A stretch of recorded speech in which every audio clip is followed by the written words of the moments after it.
What's up guys, it's Drac, and there's a brand new Zombie Strike Blaster. This one sent me back 25 bones over at Walmart, and frankly, it looks pretty good. Some of these Nerf blasters have been disappointments recently, but this one looks pretty good. Made in China, not in India, you can tell, because it smells like no, but for real, this one should be of solid build construction, the Hasbro standard in terms of draft angles and what have you, but let's get it out of the package. Let's take a look at what's under the hood. This is not an electronic blaster, which was a little bit of a surprise to me given how much translucency it has going on, but I figured out how they got it down to the $25 price point as I started messing with it. Get it out of the package, show you what it comes with.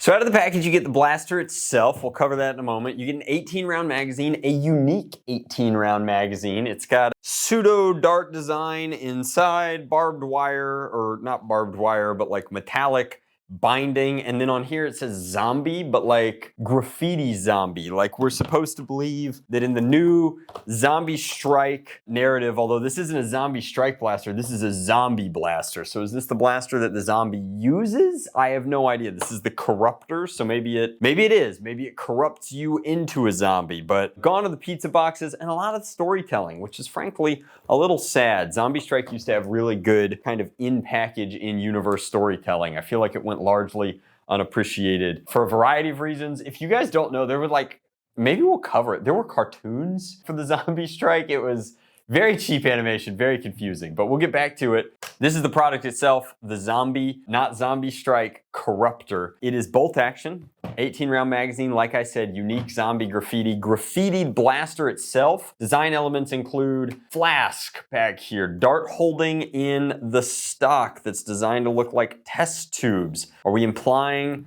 this is like the Plants vs. Zombies universe where the zombies know how to do science? I don't know. You've got some sort of gauge here. It's not dangerous, nor is it changeable. It is permanently fixed in that position. Then you've got some syringes up here that have been repurposed, a window that's vaguely translucent into the plunger area. On this side, you have the dart jam window here, which is pretty convenient. You've got the button to clear the bolt if you need to. And then the entire blaster is using DTP direct to product printing. It's very busy, which makes it so that you might not understand that the industrial design on this is a little lacking compared to past Zombie Strike blasters. Zombie Strike blasters used to have really cool molding, and this still has involved molding, but it's definitely leaning heavily on the scatter print paint job on it. You can see that this originally had in the molding like some rivets and some industrial kind of design. It definitely had an aesthetic that could have been better served by painting to the mold, and instead they were like, nope,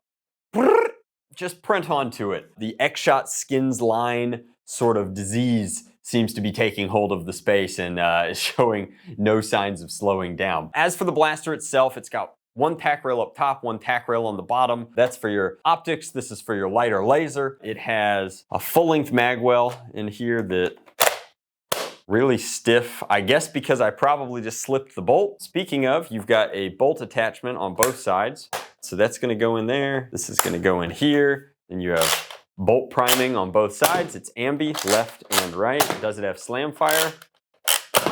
Yes, it does. All right, so that's a solid feature. Stock is a little cramped just because it's short and it's not adjustable. There's no in-strike anything on this blaster. No muzzle attachment, no stock attachment. The grip is okay. Fits pretty comfortably in my size large hands. Then over here, you've got the mag release. No gravity drop, but that is trapped inside the trigger well with the trigger. So if you like bolt action blasters, this is a pretty compact version of one.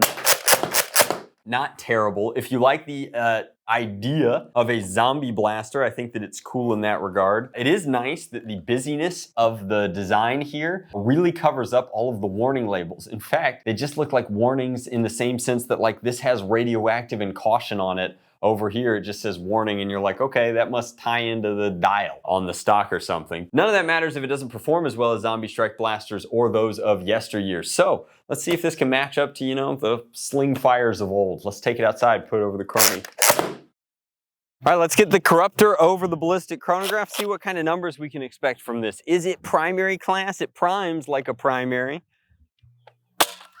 67. The Elite standard is 70 FPS for full-length darts. Nice. 70. duplicate 70, 72, 69, 70, 71. So, you know, I mean, that's tough to beat. I think that's very clearly the elite standard. So for 25 bucks, you can get some zombie decals, some zombie deco, relatively decent ergonomics. I don't know why they keep slapping these way too small stocks on full-size blasters, but not a terrible blaster at a pretty reasonable price. If you're looking for bolt action goodness in the zombie strike category, it's nice that it comes with an 18-round magazine. I'm not entirely sure how practical these little reloads on the side are. I also want to point out mathematically it's confusing that it comes with 22 darts when it has an 18-round magazine and then it holds 6 on the side. 24 would have made a lot of sense, but alas. In slam fire mode, firing angled shots, you can expect ranges of about 40 feet, not terrible. A little further and we can get closer to 45.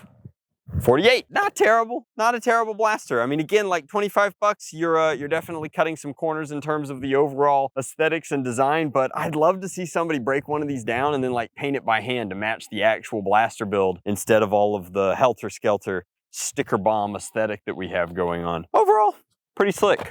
I don't think that there's anything wrong with this one. Much love, blast on, Drac out.